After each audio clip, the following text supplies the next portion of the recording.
할렐루야. 성도님 여러분 반갑습니다. 유튜브 성도님들도 반갑습니다. 오늘 하나님께서 주신 말씀은 예레미야 49장 34절에서 38절까지입니다. 예레미야 49장 34절에서 38절까지 말씀을 제가 봉독하겠습니다. 유다 왕 시드기야의 즉위한 지 오래지 아니하여서 엘람에 대한 여호와의 말씀이 선지자 예레미야에게 임하니라. 가라사대 나 만군의 여호와가 이같이 말하노라. 보라, 내가 엘람의 힘의 으뜸되는 활을 꺾을 것이요 하늘의 사방에서부터 사방 바람을 엘람에 이르게 하여 그들을 사방으로 흩트리니 엘람에게서 쫓겨난 자의 이르지 아니하는 나라가 없으리라.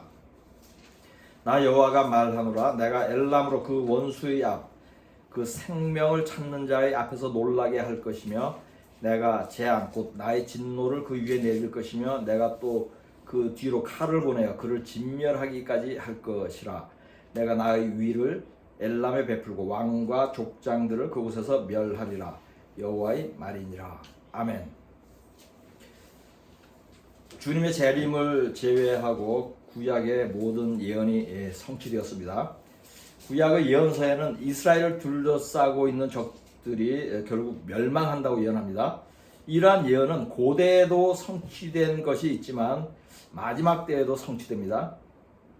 예언은 고대와 마지막 때를 이중으로 예언하는 경우가 많습니다. 그러므로 고대의 바벨론이 바사에게 멸망했지만 현대도 멸망했습니다. 고대의 바벨론인 이라크가 미국에 멸망했죠. 그것이 바로 그것입니다. 고대의 바사는 헬라에게 망한 적이 있지만 현대에도 망하고 있습니다. 고대의 바사인 이란이 지금 이스라엘에게 멸망당하고 있는 것이 바로 그것입니다. 이처럼 예언을 할 당시에 가까운 미래와 마지막 때를 동시에 예언한다는 것을 알 수 있습니다. 6개월 전에 이란의 멸망에 대한 예언을 제가 풀어서 설교를 한 적이 있죠. 그때 이스라엘의 모든 적들이 멸망하고 이란만 마지막으로 남았다고 했는데 이란도 곧 망할 것이라는 그런 예언적 설교를 하였습니다. 근데 그 예언적인 설교 말씀이 일주일 전부터 급속하게 성취되어 가고 있습니다. 선지자 예레미야를 통해 주신 예언이 2500년이 지난 지금 성취되는 것을 온 세계가 눈으로 볼 수 있다는 것이 놀랍습니다. 우리 믿는 사람들에게는 단순히 놀랄 만한 일이 아니라 반가운 일이기도 합니다. 왜냐하면 이란이 망하면 주님이 오시기 때문이에요. 이스라엘의 적들 중에 망하지 않은 유일한 나라가 이란이었는데 불과 수일 만에 절반은 망하였습니다. 하나님의 예언의 말씀은 한 자도 어기지 않고 성취되고 있습니다. 본문 말씀 중 마지막 구절을 보겠습니다. 내가 나의 위를 엘람에 베풀고 왕과 족장들을 그곳에서 멸하리라. 여호와의 말이니라. 아멘. 이 구절에서 엘람은 이란입니다. 왕과 족장들을 멸한다는 예언의 말씀입니다. 이스라엘이 6월 13일 새벽에 가장 먼저 시작한 작전이 이란의 고위 관리들을 죽인 것입니다. 첫날에 9명을 죽였고 3, 4일 만에 20명 정도를 죽였습니다. 놀랍게도 예언의 말씀이 문자 그대로 이루어진 것이에요. 이란의 최고 지도자 하메네이도 죽일 수 있었는데 나중에 협상을 할 상대가 필요함으로 죽이지 않았다고 합니다. 성경을 잘 알고 성경 말씀대로 통치하는 네타냐후 수상이 이 예언의 말씀을 붙잡고 작전을 실행한 것이 분명해 보입니다. 군 수뇌부의 핵무기 전문가를 먼저 제거한 후에 군 수뇌부가 핵무기 전문가를 먼저 제거한 후에 핵시설과 군사시설을 본격적으로 폭격을 했습니다. 그래 이란의 군대는 지휘할 사람이 없어짐으로써 즉각적으로 대응도 못하였고 전투기 한 대도 띄우지 못했습니다. 한참 후에야 드론을 100대 정도 날렸지만 이스라엘 영공에 들어오지도 못하고 모두 격추되었습니다. 전쟁 4일 만에 이스라엘은 1700곳을 타격하였고 이란의 영공은 이스라엘의 공군이 완전히 장악하였습니다. 이란은 이동식 발사대에서 미사일을 쏘며 대응하는 것이 군사작전의 전부입니다. 이로 인해 이스라엘도 상당한 타격을 받고는 있지만 이란의 피해가 배 더 큰 전쟁입니다. 그리스도가 오시기 전에 이스라엘에서 성취되고 있는 예언을 설교를 통해서 몇 차례 소개한 적이 있습니다. 그 중에 하나는 가자가 멸망한 후에 그리스도가 오신다는 설교입니다. 그 내용 중 일부를 다시 한번 나누겠습니다. 그런 후 다시 이란에 대한 예언이 얼마나 정확하고 구체적으로 성취되어 가는지에 대해서도 상세히 살펴보겠습니다. 스가랴 9장 5절에서 9절까지를 보겠습니다. 아스글론이 보고 무서워하며 가사도 심히 아파할 것이며 에그론은 그 소망이 수치가 되므로 역시 그러하리라.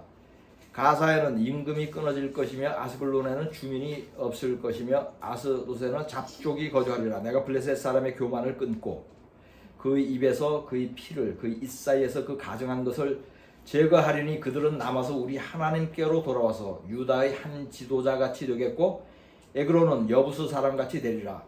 내가 내 집을 둘러 진을 쳐서 적군을 막아 거기 왕래하지 못하게 할 것이라. 포악한 자가 다시는 그 지경으로 지나가지 못하리니 이는 내가 눈으로 친히 봄이니라. 시온에 따라 크게 기뻐할지어다. 예루살렘에 따라 즐거이 부를지어다. 보라, 내 왕이 내게 임하시나니 그는 공의로우시며 구원을 베푸시며 겸손하여서 나귀를 타시나니 나귀의 작은 것 곧 나귀 새끼니라. 아멘. 이 구절은 가자와 팔레스타인이 멸망하는 예언입니다. 그런데 그 예언 후에 이어서 예수님에 대한 예언을 합니다. 지금 읽은 본문 중 스가랴 9장 9절을 다시 보겠습니다. 시온에 따라 크게 기뻐할지어다. 예루살렘에 따라 즐거이 부를지어다. 보라, 내 왕이 내게 임하시라니 그는 공의로우시며 구원을 베푸시며 겸손해서 나귀를 타시나니 나귀의 작은 것 곧 나귀 새끼니라. 아멘. 이 말씀은 나귀를 타고 예루살렘에 입성할 예수님에 대한 예언입니다. 초림에 대한 예언이죠. 그런데 이 예언의 말씀이 팔레스타인과 가자가 멸망한다는 말씀에 이어서 나와요.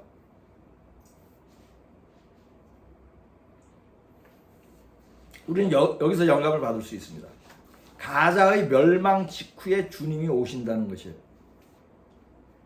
48년 전 이스라엘은 6.1 전쟁을 통해서 이스라엘 영토를 고대 하나님이 주신 지경과 비슷한 정도로 회복을 하였죠. 기적적인 전쟁을 하여서 불과 6일 만에 영토를 4배나 넓혔는데, 그러나 가자지구는 지금도 적의 수중에 있죠. 마지막 때에 대한 예언서인 스가랴서에 팔레스타인과 가자의 멸망에 이어서 주님이 오시는 예언을 적어놓은 이유가 이것이에요. 그것은 이스라엘 영토가 온전히 회복된 후에 주님이 오시기 때문이에요. 그러기 위하여는 가자는 망하고 이스라엘은 가자 영토를 점령해서 이스라엘의 지경으로 편입해야 하는 것입니다. 이 예언의 말씀도 완성 단계에 있습니다. 현재 이스라엘은 가자 지구의 50% 이상을 실제로 점령하였고 전 지역을 통제하고 있습니다. 예언은 종종 고대와 마지막 때를 함께 예언한다고 했죠. 이 구절도 마찬가지예요. 주님의 초림과 재림을 함께 예언하는 것이에요.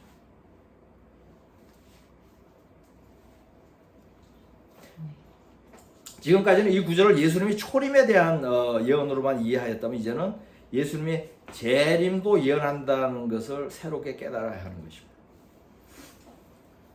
살펴본 대로 가자는 이미 멸망하였고 이람도 급속도로 망해가면서 그리스도가 오실 날은 더욱 가까워진 것이 분명합니다. 이스라엘과 관련한 예언에 대하여 한 가지 더 설교를 한 적이 있습니다. 그것은 인질 구출에 가는 것입니다. 성경에는 인질을 구출하는 장면이 2번 나옵니다. 한 번은 다윗이 자기의 가족과 이스라엘 백성들을 구출한 것이고, 다른 한 번은 아브라함이 롯과 다른 사람들을 구출한 것입니다. 성경은 인질이 잡혀갔을 때 적과 타협을 하라고 말씀하지 않습니다.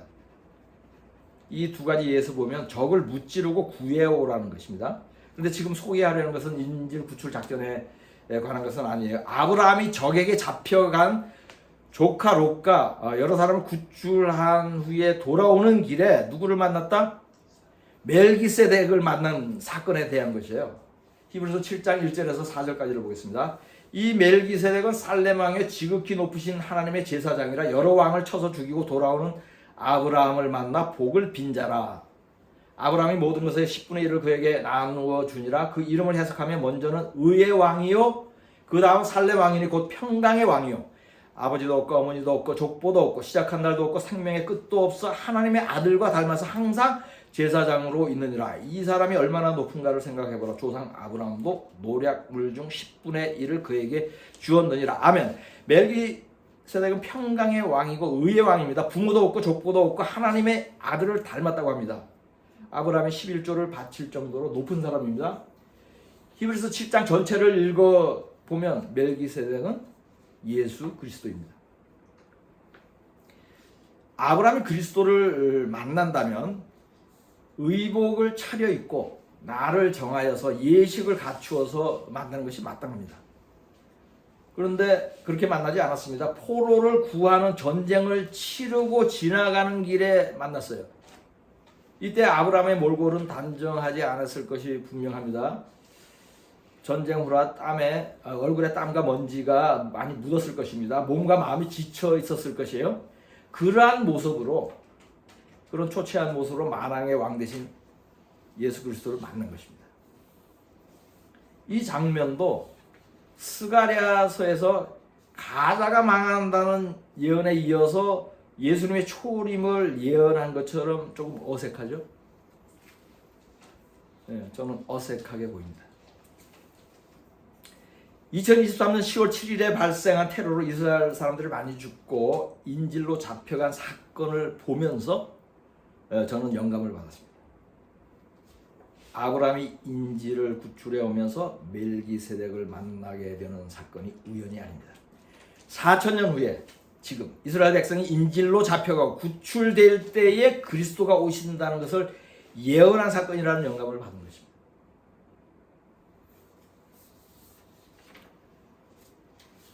그동안 많은 이스라엘 인질이 구출되었습니다. 총 251명이 하마스에게 인질로 끌려갔는데 48명이 아직 풀려나지 않았습니다. 그 중에 생존한 사람은 18명이고 나머지는 이미 사망했습니다. 사망한 사람은 인질이라고 볼 수는 없으므로 90% 이상이 풀려난 것입니다. 18명만 구출하면 모든 인질을 구하는 것입니다. 그리고 그리스도가 오십니다. 아브라함이 멜기세덱을 만난 것처럼 우리가 그리스도를 만납니다. 이 일은 가자가 망하면 주님이 오신다는 예언과도 연결이 되죠. 다시 예언의 말씀을 정리하면 가자가 멸망하고 하마스의 인질로 잡혀간 이스라엘 사람들이 모두 구출되면 주님이 오시는 거예요. 이스라엘의 또 대적이, 이스라엘의 대적 이란이 멸망하면 주님이 오시는 거예요.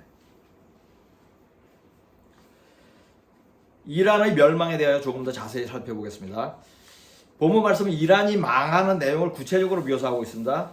지금 이란의 멸망이 진행되고 있는 상황과 비교를 해서 설명을 해보겠습니다. 첫째, 이 예언의 말씀에는 왕과 족장들을 멸할 것이라고 합니다. 이미 언급하였지만 이 예언은 상당 부분 성취되었고 아직도 진행 중이죠. 현재 20명 이상의 최고위군 지휘관들과 핵기술자들이 다 제거되었습니다. 군 사령관이 죽고 그 후임으로 임명된 자도 3일 만에 다시 죽었어요. 둘째, 이란의 힘의 으뜸되는 활을 꺾을 것이라는 예언입니다. 이란의 으뜸가는 힘은 무엇이죠? 핵시설과 미사일이에요. 이 두 가지도 초전박살이 나버렸죠. 핵시설과 미사일 창고와 발사대가 폭격으로 부서지고 있습니다. 무기 제조 공장도 폭격을 받고 있습니다. 또 다른 힘의 원천이라고 할 수 있는 석유와 가스 관련 설비들도 풍비박산이 나고 있습니다. 활이 꺾어졌죠. 그러니 이 예언의 말씀도 성취되는 과정에 있습니다. 셋째, 이란의 적들, 이란의 생명을 노리는 자들 앞에서 이란을 놀라게 만들 것이라고 예언했습니다. 이란의 적들은 이스라엘과 미국과 서방 국가들이죠. 이란은 전 세계가 보는 앞에서 무차별 공격을 받고 크게 놀라고 있죠. 그러니 이 말씀도 성취된 것입니다. 넷째, 하나님께서 진노하여 재앙을 내릴 것이라고 예언했습니다. 하나님의 재앙을 내리는 방법은 두 가지죠. 하나는 자연 재앙이고 다른 하나는 사람을 이용한 재앙입니다. 지금은 이스라엘을 이용하여 재앙을 내리고 있습니다. 이란 국민들이 재앙을 일으킬 수도 있습니다. 민중 봉기를 할 수 있다는 것이죠. 또 지진이나 홍수 같은 자연 재앙이 더할지도 모릅니다. 다섯째, 칼을 보내서 진멸할 것이라고 예언합니다. 그렇다면 이 전쟁은 빨리 끝나지는 않을 것이에요. 이스라엘의 공격은 한동안 이어질 것이 분명합니다. 왜냐하면 아직 완전히 진멸하지 않았기 때문이에요. 진멸하는 중에 있습니다. 시간이 더 필요합니다. 여섯째, 사방에서 바람을 일으켜 이란에 이르게 하여 그들을 사방으로 흩어버린다고 예언합니다. 사방에서 바람을 일으킨다는 것은 이스라엘 외에도 다른 국가가 이란을 공격하게 된다는 말씀이죠. 아니면 도와준다는 말씀이에요. 이미 미국은 군사정보와 미사일 방어를 도와주고 있습니다. 요르단과 시리아와 사우디아라비아도 이스라엘 전투기들이 자국 영토를 통과할 수 있도록 허용함으로써 실제로 도와주고 있는 것이죠. 트럼프 대통령은 이란에게 2주일 동안 더 시간을 준다는 경고를 했습니다. 엊그저께. 2주 후는 7월 4일이고 그날은 미국의 독립기념일입니다. 2주 후에는 미국과 서방 국가들이 직접 전쟁에 참여할 수도 있습니다. 그러니 이 예언의 말씀도 성취되고 있는 것입니다. 일곱째, 이란에서 쫓겨난 자의 이르지 아니하는 나라가 없으리라는 예언의 말씀이 있습니다. 이 말씀은 이란이 망해가면서 이란 국민들이 여러 나라로 도망하게 된다는 예언이죠. 난민이 된다는 것이죠. 이 예언의 말씀은 아직 이루어지지 않았지만 그 조짐을 보이고 있습니다. 외국인들은 이미 파키스탄 국경을 통하여 떠나고 있습니다. 근데 그 파키스탄이 이란 사람들은 못 들어오게 해요. 외국인들은 파키스탄을 통하여 외국으로 가게 하고 있어요. 이란의 수도 테헤란에서는 이미 수백만 명이 대피를 하고 있습니다. 지금 거기는 완전히 혼란 상태예요. 테헤란 거의 비어가고 있고 고속도로는 교통 대란을 겪고 있습니다. 이런 일이 점점 심화되다 보면 이란 국민들의 외국으로의 탈출도 본격화될 것이 분명해 보입니다.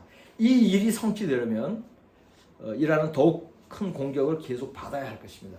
그러나 그러므로 전쟁이 빠른 시일 안에 그치지 않을 것이고 더 큰 전쟁으로 발전할 수도 있는 것입니다. 이상으로 예언의 말씀 항목을 하나씩 정밀하게 분석을 해보았습니다. 놀랍게도 예언의 말씀이 하나도 빠지지 않고 그대로 응하고 있죠. 놀랍지 않습니까? 마태복음 5장 17절을 보겠습니다. 내가 율법이나 선지자를 폐하러 온 줄로 생각하지 말라. 폐하러 온 것이 아니요 완전하게 하려 함이라. 이 말씀은 율법은 모두 지켜져야 하고 선지자의 예언은 완전히 이루어지게 하려고 예수님이 오셨다고 말씀하는 것이에요. 지금 이란의 멸망에 대한 예언이 글자 하나 틀림없이 이루어지는 것은 하늘에 계신 하나님의 우편에 앉아 계신 예수 그리스도께서 예언의 성취를 지휘하고 있기 때문입니다. 네. 이스라엘을 축복하는 자는 복을 받고 이스라엘을 저주하는 자는 저주를 받습니다. 지구에서 가장 이스라엘을 심하게 저주한 자들이 이란입니다. 저주한 만큼 저주를 받을 것입니다. 하나님은 오래 참으시지만 일단 칼을 뽑으면 인정사정이 없습니다. 지난 46년간 이란이 이스라엘을 괴롭히고 죽이고 저주하는 것을 지켜보았습니다. 인내하셨습니다. 그러나 그 인내의 한계가 왔습니다. 가나안 백성을 진멸하라고 명하신 동일한 여호와께서 이란에 진노를 내리고 있습니다. 끝까지 칼을 보내어 진멸할 것이라고 했습니다. 본문 말씀 중 예레미야 49장 37절을 다시 보겠습니다. 나 여호와가 말하노라. 내가 엘람으로 그 원수의 앞, 그 생명을 찾는 자의 앞에서 놀라게 할 것이며 내가 재앙 곧 나의 진노를 그 위에 내릴 것이며 내가 또 그 뒤로 칼을 보내어 그를 진멸하기까지 할 것이라. 아멘. 이 말씀이 지금 성취되고 있죠. 이란이 갈기갈기 찢어지고 먼지가 되고 있습니다. 그렇다면 지난 일주일간의 대대적인 공격도 이제 시작에 불과합니다. 이란은 항복을 하면 더 큰 피해를 입지 않을 수도 있습니다. 그러나 하나님께서 이들의 마음을 완악하게 하여서 항복할 마음을 주지 않아요. 3일 전에 항복하지 않겠다고 얘기했죠. 출애굽할 당시 애굽의 바로 왕의 마음을 완악하게 해서 애굽 나라가 완전하게 망할 때까지 말을 안 듣도록 버려둔 것과 동일한 일을 하시는 것이에요. 그러니까 하나님 마음을 줬기 때문에 그들이 마음을 변경하지 못해요. 네. 그러니 이들이 진멸되는 것은 정해진 것입니다. 이제 이란의 지도자들이 외국으로 도망갈 때입니다. 하메네이는 이미 준비하고 있습니다. 국민을 괴롭힌 군인들과 경찰들도 도망할 것입니다. 일반 국민들도 전쟁 중에 폭격을 피하고 먹을 것을 찾아서 외국으로 흩어질 것입니다. 다시 정리를 하면 이란의 무장이 완전히 해제되고 악한 지도자들이 죽고 엄청난 파괴와 살상을 당하고 국민들이 외국으로 도망을 하면 이란의 멸망에 대한 예언은 온전히 성취되는 것입니다. 동시에 하마스도 진멸되고 가자 지구는 이스라엘의 통치하에 들어오고 모든 인질이 구출되는 예언도 따라서 성취가 될 것입니다. 그런 후에 주님이 오실 것입니다. 그러니 때가 매우 가까운 것입니다. 마지막으로 이스라엘의 적들이 멸망한 것을 연대기로 정리해 보겠습니다. 첫째, 2003년 이라크가 망하고 후세인 대통령이 사형당했습니다. 둘째, 2011년 리비아가 망하고 가다피 대통령은 피살당했습니다. 셋째, 2024년 시리아가 망하고 다메섹은 무더기가 되고 아사드 대통령은 러시아로 도망갔습니다. 넷째, 2024년 레바논의 헤즈볼라 수장이 암살되고 레바논이 망했습니다. 다섯째, 2024년 팔레스타인의 하마스 수장이 암살되고 팔레스타인은 폐허가 되었습니다. 여섯째, 2025년 이란의 우두머리들이 많이 죽고 가자 지구처럼 망하고 있습니다. 이스라엘을 대적한 중동의 이슬람 국가들은 이처럼 모두 망했습니다. 그러나 이스라엘과 좋은 관계를 유지한 중동의 나라들은 망하지 않았습니다. 이스라엘을 축복하면 복을 받고 저주하면 저주를 받는다는 성경 말씀은 진리입니다. 며칠 전 한국의 이재명 정권은 이란을 공격한 이스라엘을 규탄하는 성명을 발표했습니다. 죽으려고 환장한 것입니다. 하나님이 보시기엔 이 죄가 이재명이 재판을 받는 12가지 범죄를 한 것보다 더 큽니다. 12가지 죄는 자신이 받을 벌이지만 이스라엘을 규탄한 죄는 국민에게도 미칠 수 있습니다. 이란이 악한 지도자를 만나서 지금 망하고 있습니다. 북한 주민도 악한 놈을 지도자로 만나서 짐승처럼 살고 있습니다. 악한 이재명으로 인한 대한민국에 임할 저주가 걱정됩니다.